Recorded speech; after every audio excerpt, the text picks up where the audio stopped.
For cheap gold, items and other boosts for Diablo 4, visit aoeah.com. Check out the link in the description, you get 3% off with the code ARIAD. Hello and welcome everybody. As many of you already know, there are several immortal builds out there, thanks to the melted heart of Zelig. But are they really unkillable? We will find out in this video. The immortal mechanic is quite simple, basically my Thorns build uses it as well. We need the Uber-unique amulet and we have to generate more resources than we lose by damage, because as long as we have resources, we don't lose life.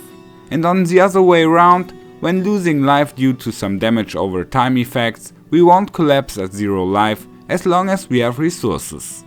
Following is important to add many resource generation and damage reduction, so it's great to add a Harlequin crest and 2 rings with resource generation. You can also benefit from the FX damage reduction while injured here, because it rolls very high and when getting low life the mechanic will work even better. Further, we want to have lots of armor, and here we can use a simple trick.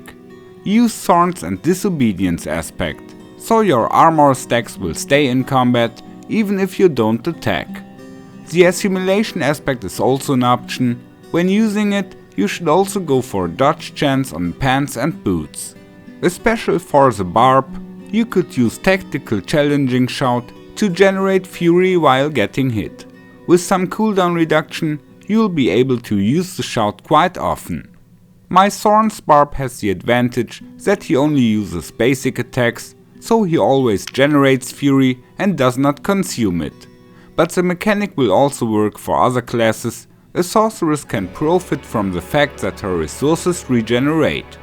Builds which consume resources of course have to generate even more, because the resources have to absorb both your own attacks and the incoming damage. It's more difficult to build, but still possible. However, an immortal build is not as immortal as the name may promise, and we can prove that very fast in PvP. Here I fight an immortal barb, and you can see that he is really tanky. Attacking with rend only won't help here, but when stacking lots of bleeding damage during my ultimate and then attacking with rupture, he bursts like a soap bubble. So what can be dangerous to immortal builds are very high damage peaks, which drain all resources and life on a single blow. My Thorns barb also is not unkillable. There are some mages and other barbs out there who can get him down, and the probably strongest barb I have met yet, Dang Zero from No Cap clan, destroys my barb and all others I know easily.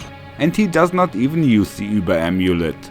So to all people out there who cry about players using Melted Heart of Zelig in PvP, you just need stronger builds.